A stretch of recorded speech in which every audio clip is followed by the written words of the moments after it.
Giscard, Mitterrand et Chirac. Chez les chefs d'État français, avec qui avez-vous été vraiment très, très proche? Avec tout le monde. Tout le monde. Votre ami, votre frère aujourd'hui, c'est qui? Tout le monde. Tout le monde. Je dis que le président Omar Bongo Ondimba a été généreux avec tous les horizons de la vie politique française, de gauche comme de droite. Bonsoir à tous. La France et le Gabon et la France, c'est une longue histoire commune. La France soutient la dynastie Bongo depuis le début des années 60 et les Bongo financent les partis politiques français. Ça s'est longtemps passé comme ça et tout le monde était très content.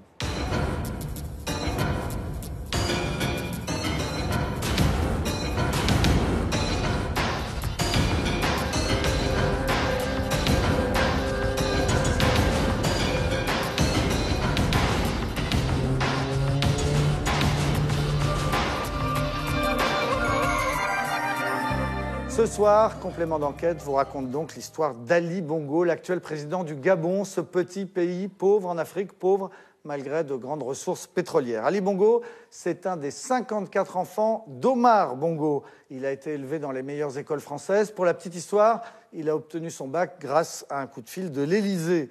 Ensuite, il a surtout hérité du palais présidentiel de Libreville et d'une immense fortune. Mais en septembre dernier, sa toute dernière réélection, très douteuse, a provoqué des émeutes sanglantes. Dans les fauteuils rouges, on parlera de tout cela avec Robert Bourgi. Bonsoir. Bonsoir, monsieur. Avocat de la France-Afrique, grand connaisseur de toutes les affaires africaines. On va en parler, mais on regarde d'abord ensemble ce reportage, Le Clan Bongo, une histoire française. C'est une enquête de Donatien Lemaître, Laurent Di, pour Bangoumi Productions.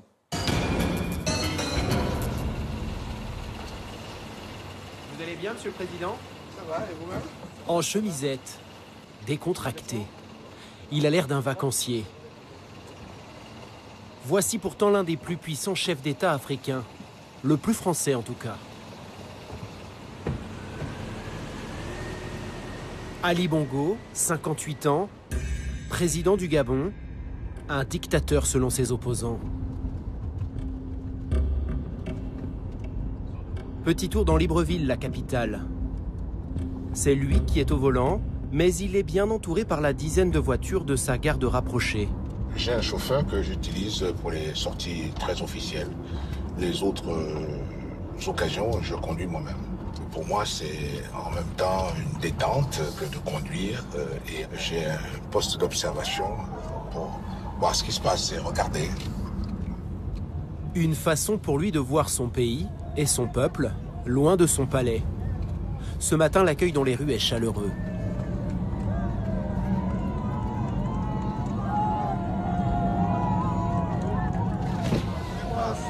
Bonjour le boss. Comment ça va les hommes? Ça va, ça va, ça va. Très bien, très bien. L'initiative, c'est bon le boss. Nous sommes très contents. On est venu voir un petit peu les... J'espère beaucoup de succès, patron. Merci. Pour les travaux. Merci beaucoup. C'est très bien. On va faire avancer ça. Nous sommes très heureux, ça va. Ça va, c'est très bien. Merci. Ok, merci, monsieur le président. Ok, merci.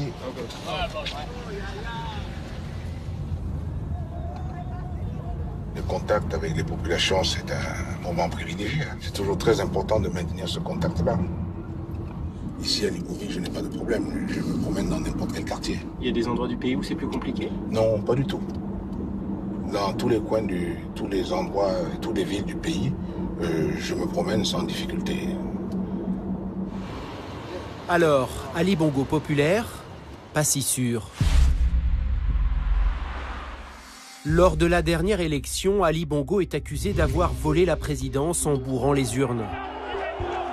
Résultat, les émeutes les plus violentes qu'ait connues le pays. Une trentaine de morts.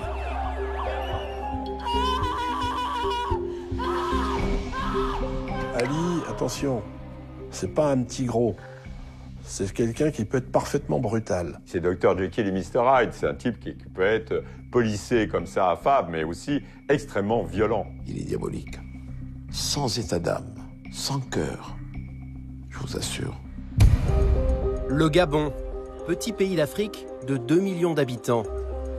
Dirigé depuis 50 ans par la même famille, les Bongo.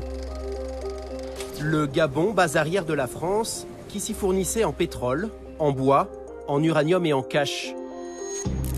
Omar, le père d'Ali, aurait offert des millions d'euros à nos hommes politiques pour financer leur campagne. Giscard, Mitterrand et Chirac. Alors s'il y a quelqu'un d'autre qui vient, je ne sais pas où je le mettrai. Le président Omar Bongo Ondimba a été généreux avec tous les horizons de la vie politique française. C'était du cash, ils le mettaient dans des enveloppes ou des valises. Et puis on donnait à telle personne qui transmettait à telle autre. Voilà.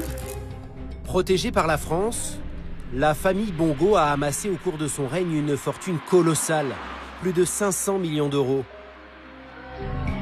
Depuis la mort d'Omar en 2009, Ali a pris la relève.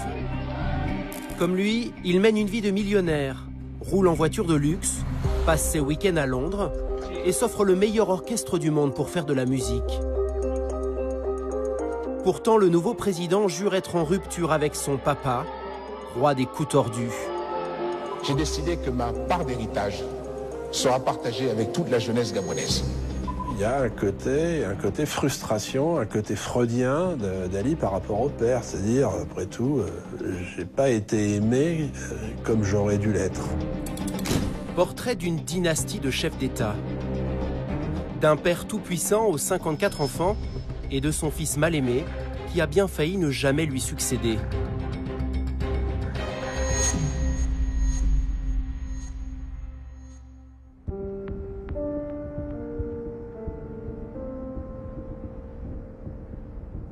Il nous a fallu plusieurs mois de négociations pour rapprocher Ali Bongo. Il a finalement accepté de nous parler de lui. À Libreville, dans son palais. Impossible de rater ce bâtiment aux reflets dorés sur le front de mer. Il est gigantesque, presque 10 fois plus grand que l'Élysée.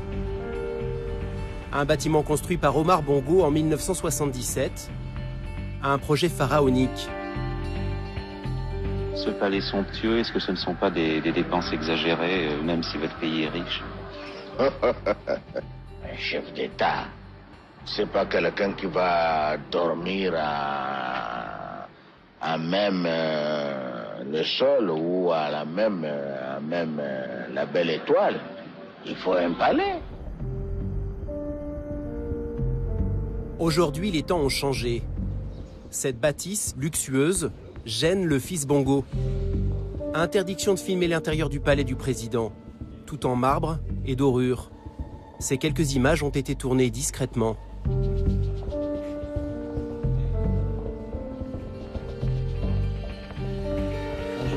vous allez bien? Ça va?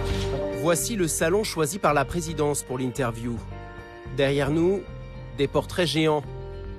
Ses Excellences Omar et Ali Bongo.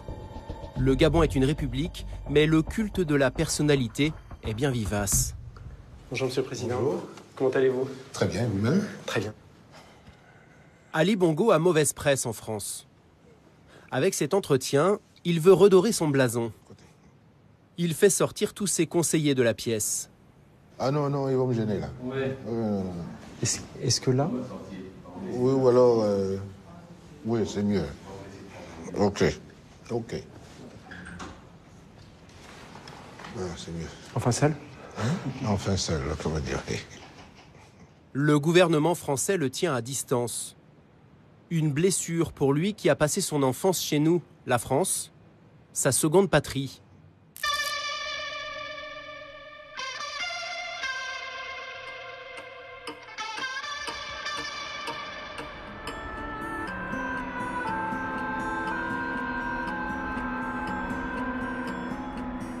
Alès, petite ville minière perdue dans les Cévennes. C'est ici qu'Ali Bongo débarque à 6 ans.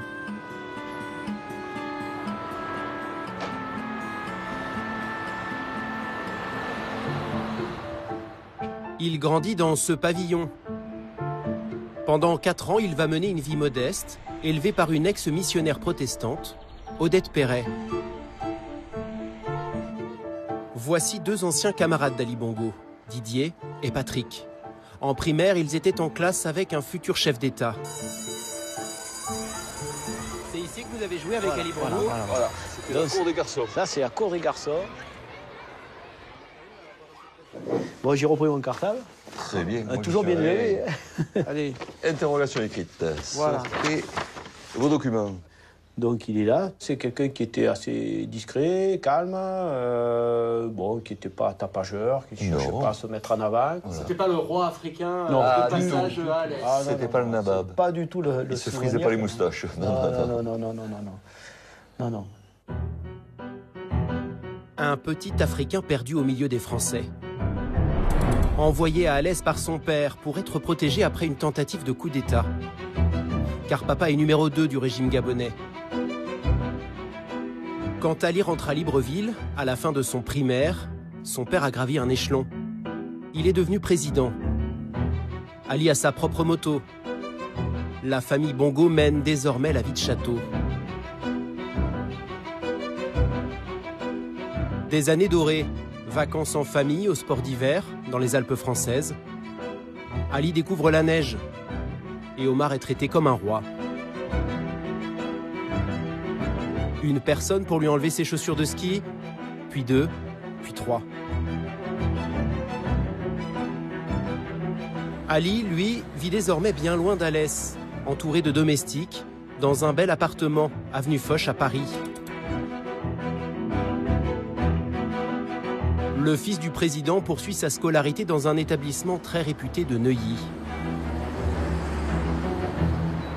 C'est donc ici, à l'institution Sainte-Croix de Neuilly, que j'ai été en classe quelques années avec Ali Bongo. Michel Foll a fait son collège avec l'actuel président du Gabon. Le matin, on pouvait admirer une belle voiture noire arriver avec, avec Bongo et ses gardes du corps. Et en classe alors, que donnait l'élève Bongo? Disons qu'il était un élève moyen, il n'était pas nul, mais il n'était pas exceptionnel non plus. Hein. Donc il était, je dirais, très moyen. Voilà. Dans l'ensemble, j'avoue que j'étais pas un élève très motivé. Et des camarades de classe qui disaient que vous étiez un peu bavard aussi en classe. Oh, il s'exagère. Je n'étais pas si bavard que cela, mais simplement que j'ai mu un petit peu plus vite et donc ma voix était un peu plus grave, donc on me repérait rapidement. Ali Bongo est un élève médiocre. Au lycée, ses mauvais résultats deviennent inacceptables pour son père, se souvient son professeur d'anglais de l'époque. Lorsque les notes laissaient à désirer, il était convoqué à Libreville et il partait entre 2 avions recevoir une admonestation de son père. Et je l'ai vu revenir un lundi matin, les traits tirés, les yeux fatigués, et il avait fait l'aller-retour pendant le week-end pour se faire enguirlander par le président. Son père est fou de rage, qu'importe. Ali Bongo n'aime ni les études ni la politique. Il n'a qu'un rêve en tête, devenir chanteur. Sa passion, le funk.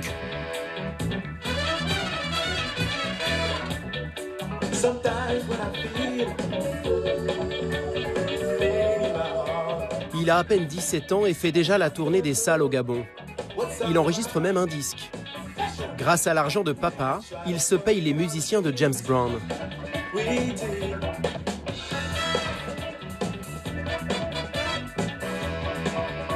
À l'époque, il s'appelle encore Alain. Il changera de prénom après sa conversion à l'islam.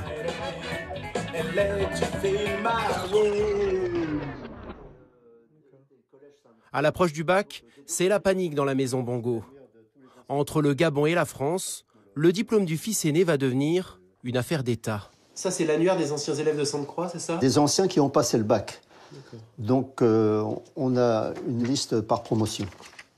Alors, Ali Bongo, il est dedans ou pas? Alors, il n'y est pas. C'est bizarre, c'est un mystère. En fait, son bac, Ali l'a bien obtenu en 1977. Mais pas de façon très académique, selon Jean-Paul Benoît. À cette époque, ce haut fonctionnaire français, Ça, c'est moi quand j'étais directeur de cabinet au ministère de la Coopération, était en coulisses l'homme qui réglait les problèmes d'Omar Bongo à Paris. Il affirme avoir fait jouer ses relations au plus haut niveau pour qu'Ali, le fils, ne soit pas recalé. En fait, j'arrive pas à comprendre si Ali Bongo avait foiré son bac ou pas. Si, il avait foiré en partie. Si, il avait foiré. Est-ce que Omar Bongo vous a passé un coup de téléphone? Je l'ai eu au téléphone à ce sujet, oui, tout à fait. Et une fois qu'il vous a alerté de ses craintes, qu'est-ce que vous avez fait? J'ai fait savoir à qui de droit que ces craintes existaient et de la nécessaire indulgence du jury. Et qui de droit, c'était? René Journiac, responsable des affaires africaines à l'Élysée de l'époque. Donc auprès de l'Élysée, auprès de Valéry Giscard d'Estaing, non, j'imagine? Journiac était le collaborateur de Giscard d'Estaing, bien évidemment. La suite, un coup de baguette magique. 2 copies du jeune homme auraient été mystérieusement perdues. Ali aurait donc obtenu la moyenne d'office. Pour les Bongo, le bac, simple comme un coup de fil. C'était la pratique de l'époque. C'était un autre contexte. Il y avait une cogestion familiale des affaires franco-africaines, ce qu'on a appelé la Franc-Afrique. Il paraît que votre père serait intervenu auprès des autorités françaises pour que vous ayez votre bac. C'est vrai, cette histoire? Ah, vous me l'apprenez. Vous en avez jamais entendu parler? Non. Ali semble avoir perdu la mémoire. Une certitude, il a toujours vu la France céder aux caprices de son père.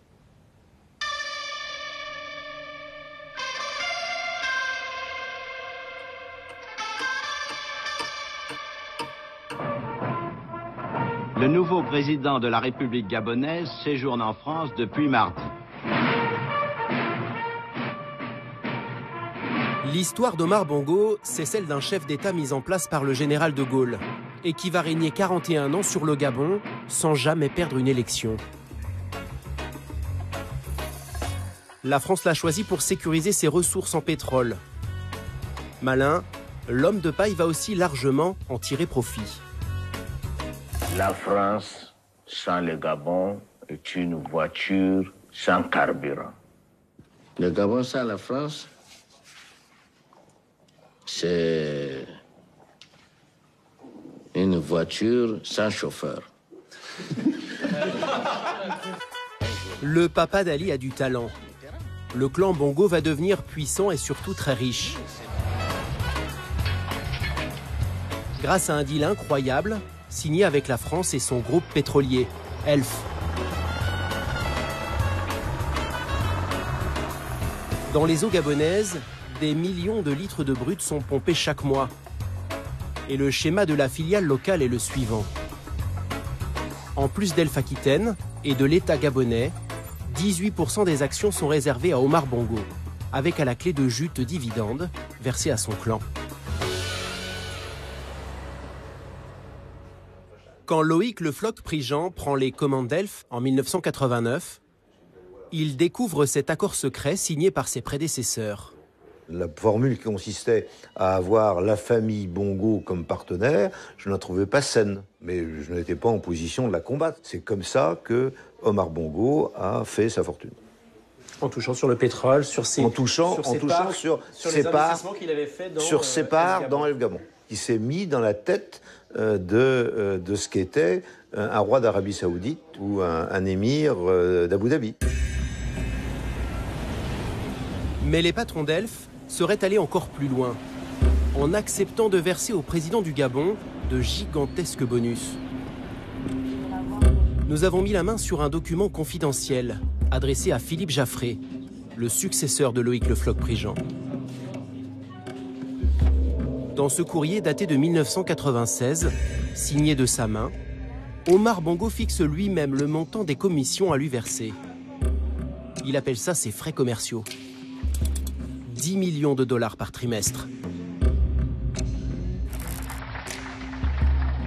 Pourquoi l'État français, propriétaire d'Elf, a-t-il laissé le président gabonais s'enrichir grassement? La clé de l'énigme se trouve peut-être au palais de Libreville, sur les murs du bureau d'Omar Bongo. Pompidou, Giscard, Mitterrand et Chirac. Chez les chefs d'État français, avec qui avez-vous été vraiment très très proche? Tout le monde. Tout le monde. Votre ami, votre frère aujourd'hui, c'est qui? Tout le monde. Tout le monde.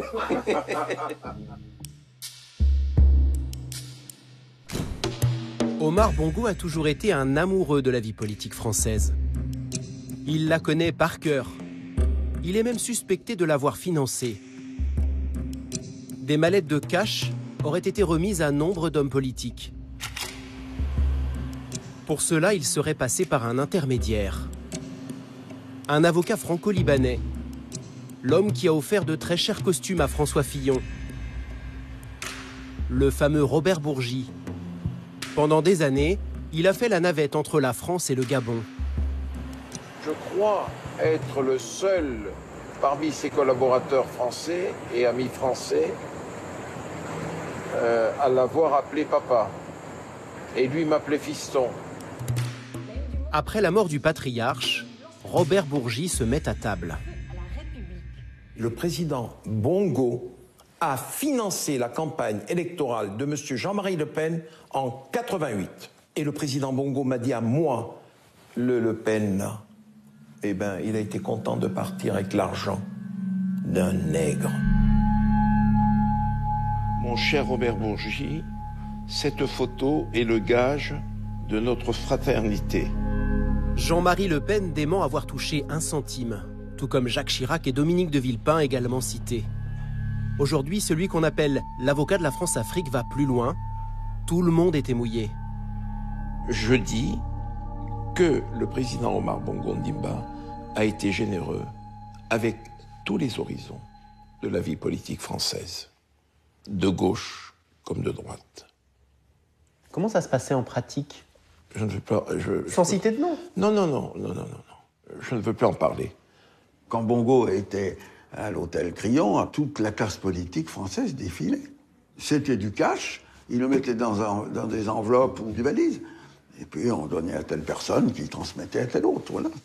C'était une façon de redistribuer. C'était aussi une manière de protéger, de pérenniser ses relations avec la France. Protégé par la France, Omar Bongo a amassé un énorme magot. Mais combien pèse son trésor secret?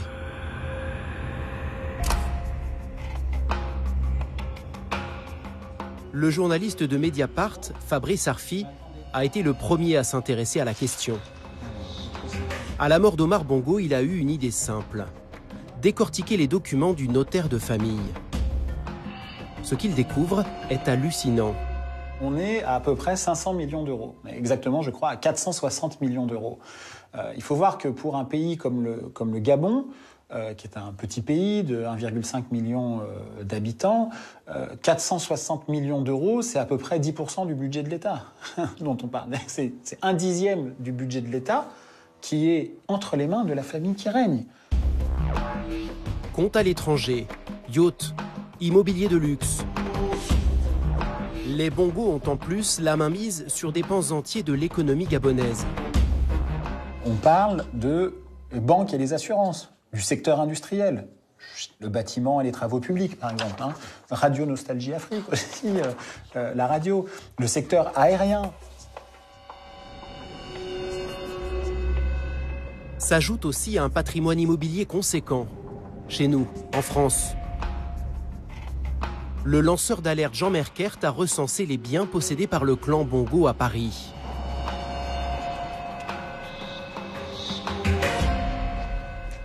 Alors voilà, ici on est chez Omar Bongo, dans un hôtel particulier d'une petite rue privative, la rue d'Aune, dans le très chic 16e arrondissement de Paris. C'est un immeuble qui a été acheté pour 3,5 millions d'euros en 1999. On a vu défiler Jacques Chirac, Dominique de Villepin, Nicolas Sarkozy, François Bayrou. Et des biens comme celui-là, il y en a beaucoup. Alors voilà, ici c'est le 5 rue Laurent Pichard. On a un 8 pièces acheté pour 1 600 000 €. Alors ici c'est le 4 rue de la Baume. C'est un immeuble absolument colossal. On est dans le 8e arrondissement de Paris, un des plus chers de la capitale. Le clan Bongo aurait acquis 33 propriétés en région parisienne.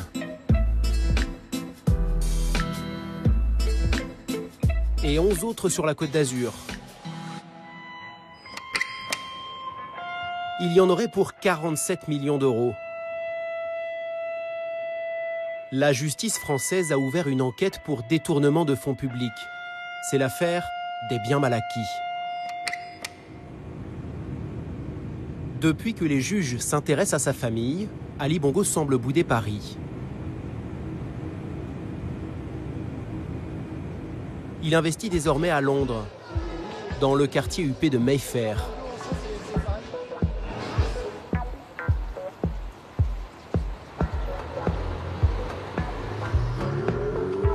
Il ne nous a pas donné rendez-vous chez lui, dans sa maison, ici à l'image, acheté 30 millions d'euros.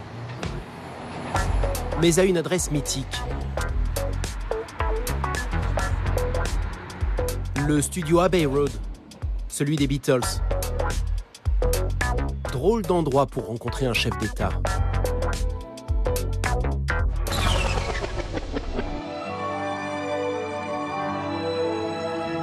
Ce matin-là, Ali Bongo ne dirige pas son pays mais un orchestre. Fini le funk, il fait désormais de la grande musique.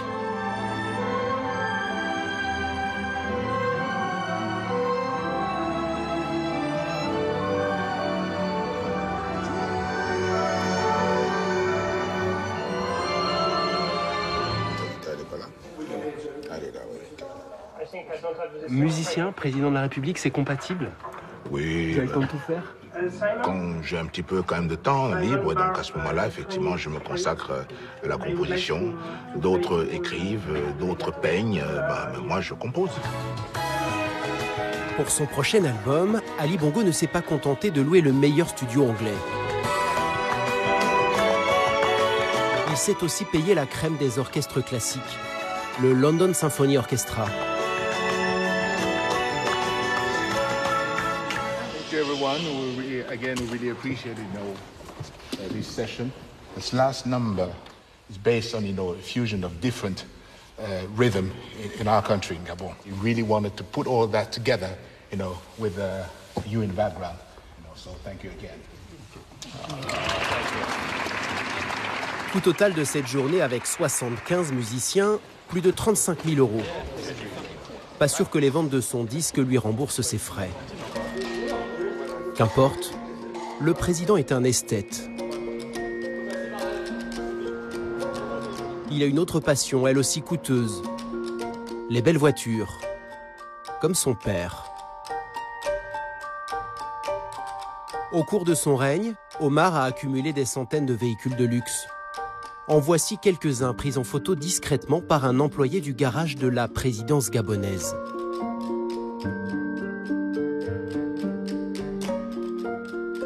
À peine élu, Ali en fait acheter 29 de plus. Un journaliste, Julien Pain, a réussi à obtenir le bon de commande. Sur ce contrat d'achat de véhicules, on pouvait voir qu'il y avait des véhicules tous de grand luxe, de marques différentes, des Maybach, des BMW, des Rolls-Royce, les plus chers des Mercedes, et donc des véhicules qui pouvaient monter, comme cette Maybach, à 496 000 euros. Et au total, on arrive à presque 15 millions d'euros pour 29 voitures. Ali est dépensier. Heureusement, Sylvia, sa femme d'origine française, donne de son temps pour défendre la cause des plus démunis. Elle a créé la fondation Sylvia Bongo. Sur ces images, elle se met en scène au contact des Gabonais. Un plaisir. Et moi donc, ça donne envie de revenir et une bonne énergie. Mais l'autre passion de Sylvia Bongo est le shopping. Place Vendôme. Tracfin, l'organisme de lutte contre le blanchiment d'argent, a mis sous surveillance la carte bleue de la première dame. En un an, Sylvia Bongo a dépensé 1 million d'euros à Paris, dont 132 000 euros chez le joaillier Van Cleef et 144 000 euros chez Hermès. Ce train de vie délirant finit par faire du bruit au pays.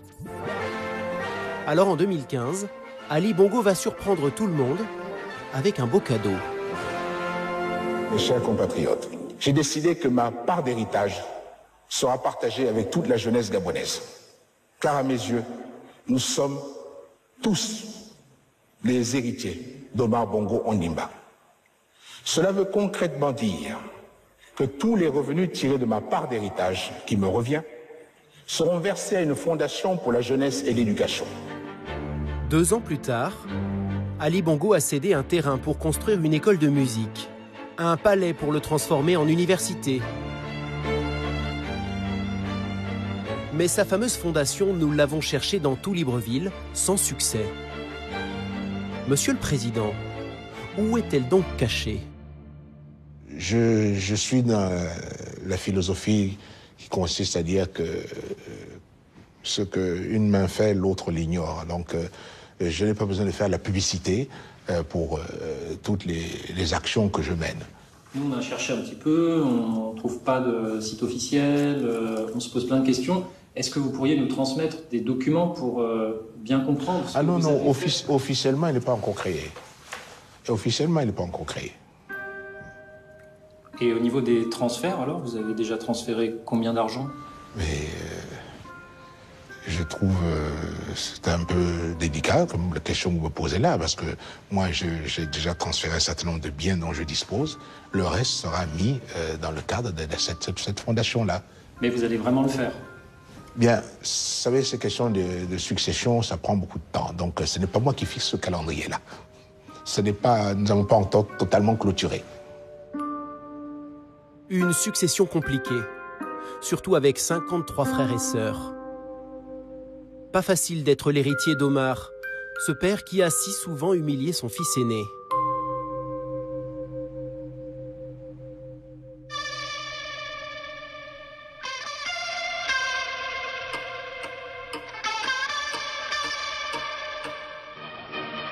L'histoire avait bien commencé. Après ses études poussives, le jeune Ali est invité par son père à le suivre partout. Il l'observe et apprend le métier. J'ai commencé à travailler à ses côtés sans une affectation précise. J'étais un super chargé de mission. Lorsqu'il ne pouvait pas aller dans certaines manifestations, j'y allais pour le représenter. Et puis, surtout, il avait des missions particulières, donc il me confiait. Son rôle, c'est un rôle bidon. Ça doit être un papa Madi. Il a une activité de fils de président qui passe sa vie un peu partout, avec plein d'argent, et qui a un passeport, sans doute, où il y a marqué représentant, c'est tout. Donc, et il transporte peut-être des lettres de son père et quelques petits messages, à condition qu'ils ne soient pas très compliqués. En 1989, ça y est, Ali Bongo devient ministre. Il a à peine 30 ans. Il le sent, lui, le fils aîné, il deviendra président. Bongo fils prend confiance. Il veut rénover la vie politique gabonaise, la rajeunir, jusqu'au pas de trop. Il se met à défendre le multipartisme. Le patriarche s'irrite. Moi, je vous dis et je vous le confirme, le multipartisme au Gabon, zéro. Tant que je serai là, il n'y en aura pas. Bongo père pète les plombs. C'est la disgrâce. Il décide de débarquer son fils. Ses conseillers trouvent une astuce, une réforme bidon de la Constitution. Donc il a été introduit un article qui indiquait que pour entrer au gouvernement, il fallait avoir l'âge de 35 ans, âge que je n'avais pas à l'époque. C'était une manière de vous écarter. Tout à fait. Donc là, cet article est passé, il a été voté, et bon, j'ai dû donc quitter le gouvernement. Vous avez eu quel sentiment à cette époque-ci? Ah, la manœuvre était belle. Tricard, Ali Bongo se replonge dans la musique. il fait venir en Afrique le roi de la pop.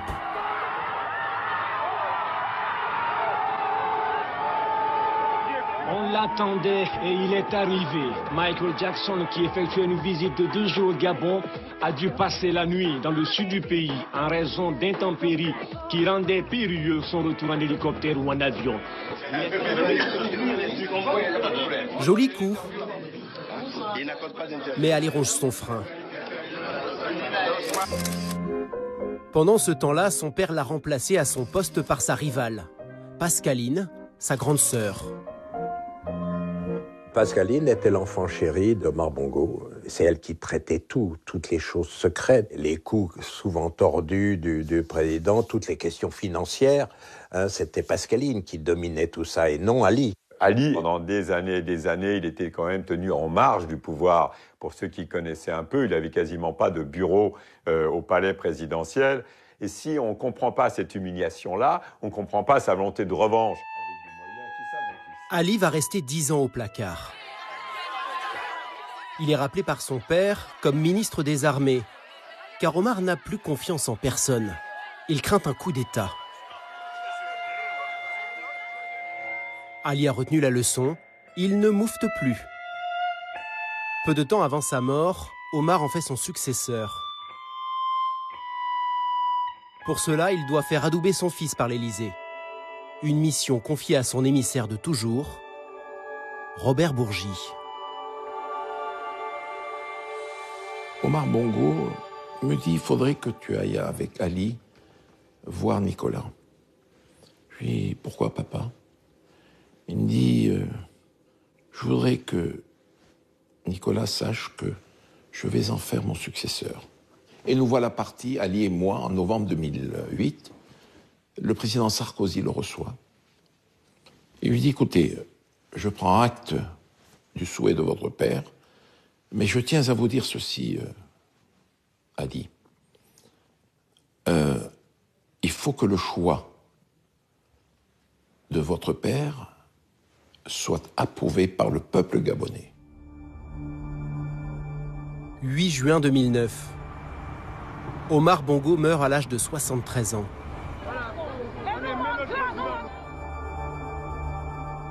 Des funérailles hors normes sont organisées à Libreville pour lui rendre hommage. Sous les yeux de son fils et de Nicolas Sarkozy, Jacques Chirac, Patrick Balkany ou Bernard Kouchner, tout Paris est là. Quelques mois plus tard, Ali sera élu président du Gabon. Le fils tient enfin sa revanche.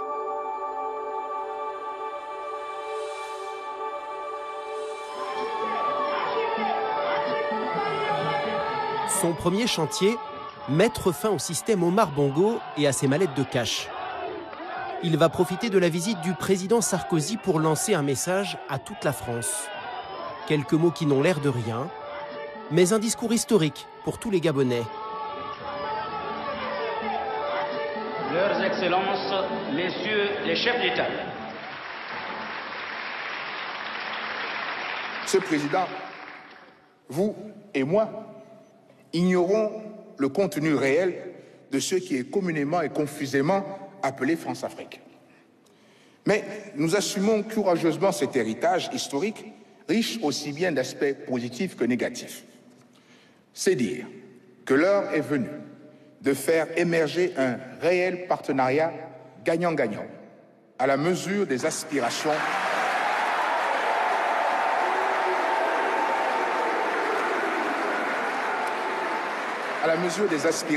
respectives de nos deux peuples. Après les paroles, un acte fort. Ali coupe la tête de la figure de la France-Afrique, l'encombrant Monsieur Bourgi. Aujourd'hui, vous entretenez quel rapport avec Ali Bongo? Aucun. Je n'en veux pas. Il m'a écarté. J'ai commencé à traverser le purgatoire. Peut-être que j'ai été un témoin gênant.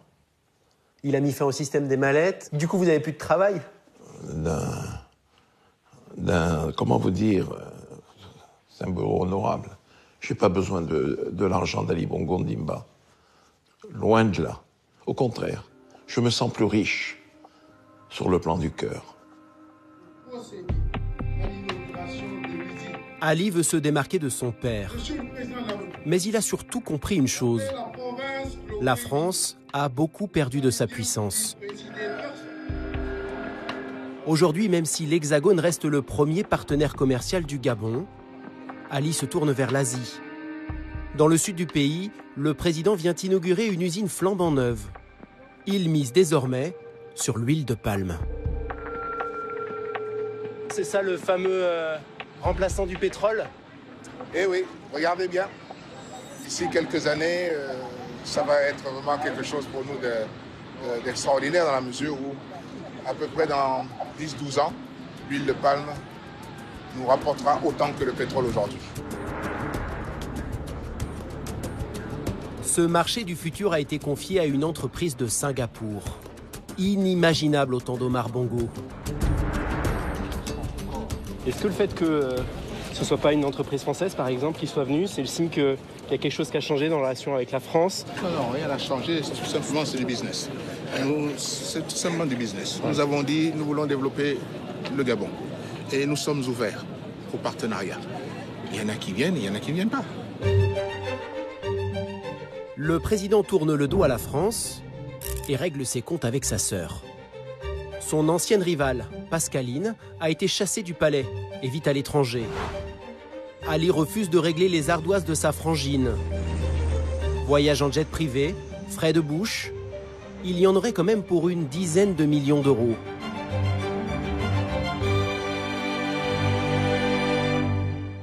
Vous les auriez payés, vous? C'était des dépenses professionnelles, personnelles? Non, mais vous les auriez payés? Moi, je les ai pas. Bon, en tant que président, je suis responsable de ce qui concerne, tout ce qui concerne l'État. Si ces dépenses ne sont pas liées à l'État, eh bien, l'État n'a pas à les honorer. Ali se pose au service de son peuple. Il a convoqué la presse dans le sud de Libreville pour une visite de chantier. Le président a promis de goudronner 3600 km de route dans un pays qui en manque cruellement. Cet axe que nous venons d'emprunter pourra être, Inch'Allah, opérationnel à la fin de l'année. Vous voulez donner l'image d'un président bâtisseur et populaire? Ce n'est pas l'image, c'est ce que je suis.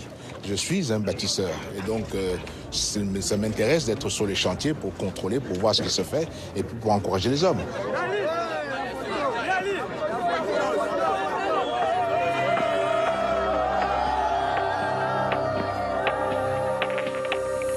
Le lendemain, nous sommes sortis de Libreville. Cette fois-ci accompagnés d'un opposant historique du clan Bongo, Marcona et Sangui. En dehors de la capitale, presque pas de bitume. La route redevient piste. C'est un peu tape-cul, hein? Ah bah oui, tout simplement parce que l'État n'a pas honoré ses engagements. Pour l'instant, seulement un quart des routes promises a vu le jour. Le pays est à la traîne. Les Gabonais encaissent. On veut tout simplement vous montrer la face cachée du Gabon, avec une population d'1 million d'habitants qui est croupie dans la misère et qui n'arrive même pas à avoir le minimum vital.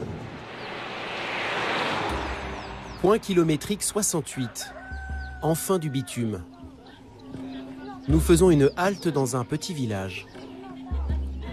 Quand le président n'est pas là, la parole se libère. Nous vivons la précarité totale. Je suis chômeur. Je suis obligé de venir au village. Je suis diplômé, mais je suis au village et puis bon. Ici, c'est jus de canne à sucre, habitation de fortune et système D. L'électricité arrive bien dans les maisons, mais pour l'eau, c'est une autre histoire. Celle-ci a l'odeur de la boue. Non, on ne la consomme pas, nous consommons l'eau de la rivière.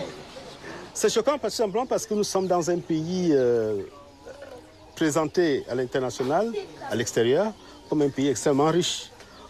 Vous avez le pétrole qu'on exploite au Gabon depuis bientôt 100 ans, le bois qu'on exploite depuis 150 ans.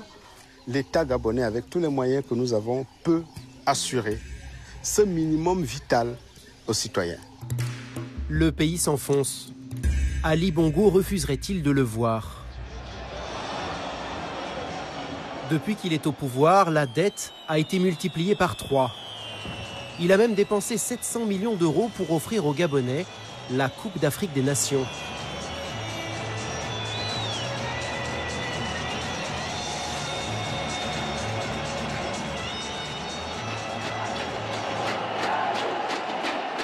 Avec cet événement, Ali espère peut-être faire oublier à son peuple ce triste jour du 31 août 2016, date des résultats de la dernière élection présidentielle. Ce jour-là, Ali Bongo affronte Jean Ping. Cet adversaire, il le connaît bien, c'est son ex-beau-frère, en couple pendant des années avec Pascaline, sa sœur rivale. Au fil de la journée, les résultats tombent. Il donne Jean Ping vainqueur. Il est persuadé d'avoir gagné. Qui est le président de la République gabonaise? C'est moi, Jean Ping. Mais à 17h, coup de théâtre. Est élu Bongo Ondimba Ali avec 177 722 voix, soit 49,80%. Je vous remercie. Ali Bongo est réélu pour un deuxième mandat. Il l'emporte d'une courte tête de 5500 voix. Une province a fait basculer l'élection.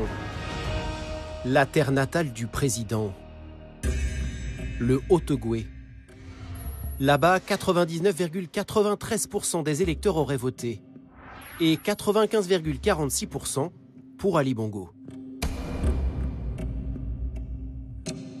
Aujourd'hui retranché dans sa maison de Libreville, Jean Ping, le candidat malheureux, ne décolère pas. Il crie à la fraude. Il a fallu tricher massivement au point de faire voter 99,99% des électeurs dans la province natale. Pas un seul malade ce jour-là. Tous étaient là, comme par hasard. Et le résultat a fait en sorte que là-bas, uniquement là-bas, les résultats soient complètement faussés. Vous comprenez que ça n'existe pratiquement nulle part ailleurs dans le monde, ce genre de système. Dans la province du président, selon les chiffres officiels, 47 électeurs seulement se seraient abstenus, sur un total de 71 000. Des résultats miraculeux, mais qui seraient complètement faux. Nous avons récupéré un quart des procès-verbaux du Haut-Ogooué, avec le nombre d'électeurs inscrits et les suffrages réellement exprimés. Nous avons tout recompté, village par village. Le chiffre des 47 abstentionnistes est vite dépassé. Sur à peine un quart des bureaux de vote, nous avons déjà 3346 électeurs qui n'ont pas voté. Le taux de participation est très élevé dans votre région, 99,93%. Qu'est-ce que vous en pensez? Les élections sont maintenant derrière nous. Les taux de participation dans certaines provinces ont toujours été très élevés. C'est mathématiquement quasi impossible. La Cour constitutionnelle a répondu à cela et donc je vous engage à voir ce que la Cour constitutionnelle a publié comme vrai résultat et vous verrez vous-même. Le 31 août 2016, Ali Bongo est réélu. Personne n'y croit. Pour la première fois, le paisible Gabon va connaître le chaos.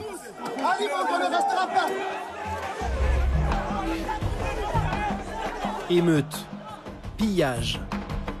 Les partisans de Jean Ping vont mettre le feu à l'Assemblée nationale. Ali Bongo fait alors ce que son père n'a jamais osé faire.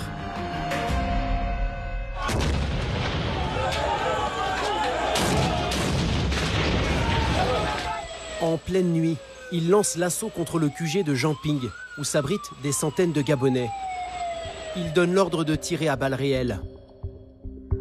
Ces images ont été tournées le soir même.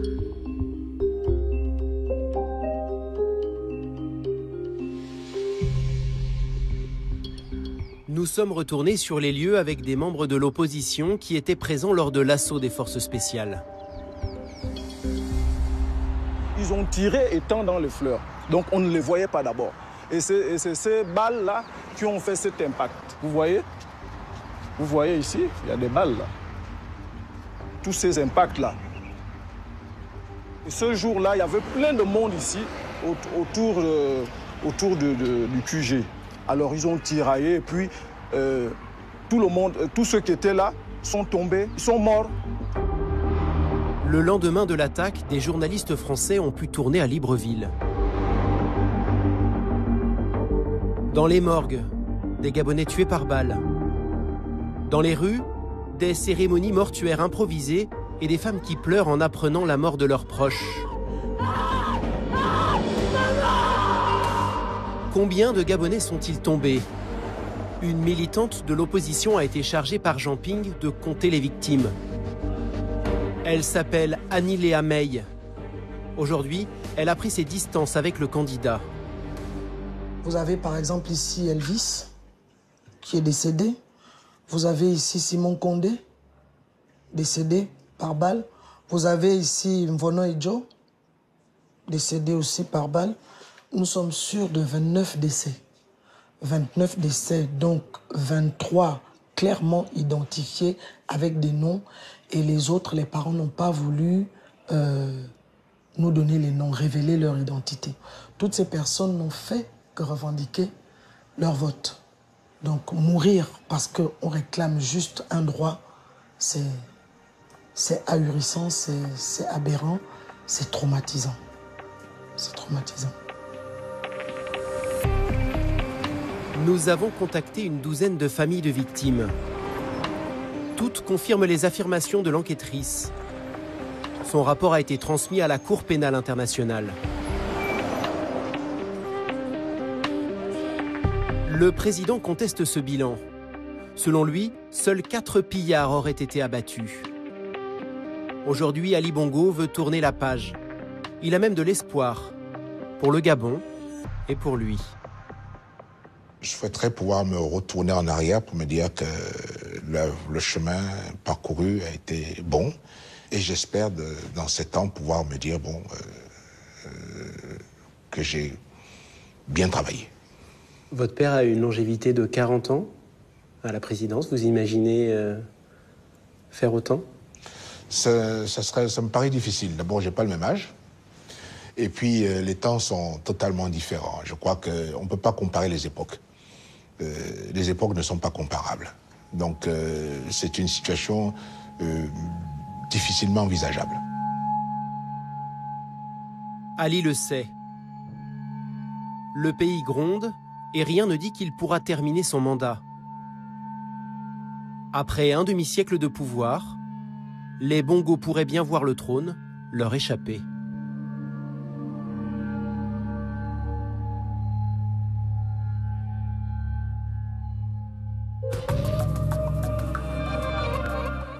Et voilà pour ce reportage sur le clan Bongo, une histoire française, un reportage signé Donatien Lemaître et Laurent Di pour Bangoumi. Et on se retrouve donc dans votre bureau, Robert Bourgi, dans les beaux quartiers de la capitale, un bureau dans lequel, j'imagine, sont passés un certain nombre de chefs d'État africains. On va parler d'Omar Bongo, que vous appelez papa, on va parler de son fils, Ali Bongo, puis on va parler de vous aussi, parce qu'il y a des choses à dire. Absolument. Vous avez notamment défrayé la chronique en offrant des costumes très chers à François Fillon. Ça lui a coûté assez cher, on verra si on a le temps d'en parler. Mais d'abord, l'Afrique. Ce qu'on vient de voir dans ce reportage, c'est à la fois parfois exotique, quand Ali Bongo s'offre à un grand orchestre à Londres, et puis parfois tout à fait dramatique quand il y a des morts après sa réélection à Libreville. Qu'est-ce que vous retenez?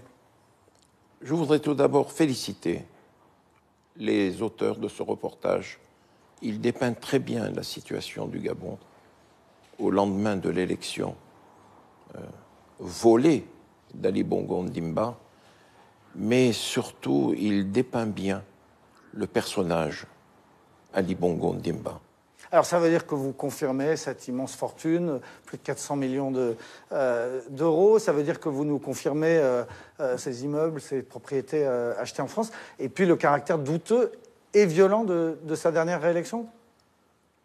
Quand vous dites 450 millions d'euros, je crois qu'on est loin du compte. C'est beaucoup plus? Je pense que ça devrait tourner autour de 2-3 milliards d'euros. La fortune personnelle d'Ali Bongo? La fortune amassée par le clan Bongo. Il est évident que Ali Bongo Ondimba s'est considérablement enrichi pendant les 7 années de son premier mandat. Énormément. Mais Robert Bourgi, là, vous dénoncez des choses graves, hein, la fortune qu'avait le père, la fortune qu'a le fils, mais pendant des années, vous étiez très proche du père, vous l'appeliez papa. Ça ne vous dérangeait pas, à l'époque, qu'Omar Bongo détourne autant d'argent de son pays pour se les mettre dans la poche? Monsieur Poincaré, les temps ont changé. Lorsqu'en septembre 2011, j'ai provoqué, rappelez-vous le titre du Monde, un séisme dans notre pays, j'ai dénoncé l'existence des mallettes. J'ai dénoncé des pratiques qui ne doivent plus exister aujourd'hui. En septembre 2011, pour que les gens comprennent bien. Septembre 2011. Vous avez raconté que pendant des années, vous-même avez ramené des mallettes de billets.